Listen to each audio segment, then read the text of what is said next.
यह एक दिलचस्प और गंभीर सवाल है। भारत में वैज्ञानिकों की रहस्यमय मौतें और दुर्घटनाएं लंबे समय से बहस और अटकलों का विषय रही हैं। कुछ लोग इसे केवल संयोग मानते हैं, जबकि अन्य इसे बड़ी साजिश से जोड़ते हैं। आइए इसे विस्तार से समझने की कोशिश करते हैं। 1. वैज्ञानिकों की रहस्यमयी मौतें। कुछ उदाहरण। होमी भाभा 1966, भारतीय परमाणु ऊर्जा कार्यक्रम के जनक माने जाने वाले डॉ होमी भाभा की मृत्यु एक विमान दुर्घटना में हुई थी। कुछ लोगों का मानना है कि यह एक साजिश थी जिसे भारत के परमाणु कार्यक्रम को रोकने के लिए अंजाम दिया गया। विक्रम साराभाई 1951, इसरो के संस्थापक विक्रम साराभाई की मृत्यु भी रहस्यमय परिस्थितियों में हुई। हालांकि इसे प्राकृतिक मृत्यु माना गया, लेकिन इसके पीछे भी अटकलें लगाई जाती हैं। आईएसआरओ के वैज्ञानिकों पर हमले और गिरफ्तारी। 1994, नाम्बी नारायणन जैसे वैज्ञानिकों को झूठे आरोपों में फंसाना और प्रताड़ित करना भारत के अंतरिक्ष और रक्षा क्षेत्र को कमजोर करने का प्रयास माना गया। 2. संभावित कारण जो इसे साजिश से जोड़ते हैं। ए. विदेशी शक्तियों की भूमिका।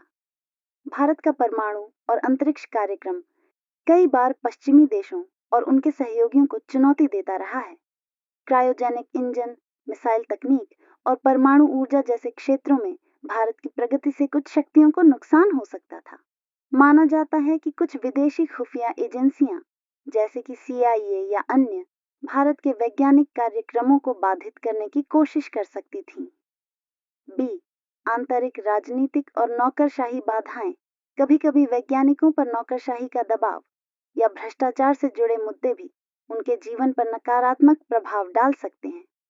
इसरो और DRDO जैसे संगठनों में प्रगति धीमी करने के लिए आंतरिक राजनीतिक साजिशें भी संभव हो सकती हैं, या पेशेवर दुश्मनी। वैज्ञानिक उच्च स्तरीय प्रौद्योगिकी और अनुसंधान में काम करते हैं, जो कई बार संवेदनशील हो सकता है।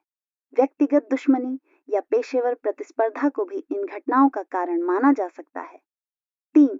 तथ्य और फंतासी का फर्क। हालांकि ये घटनाएं शक पैदा करती हैं, लेकिन हर रहस्यमय मौत को साजिश से जोड़ना तर्कसंगत नहीं है।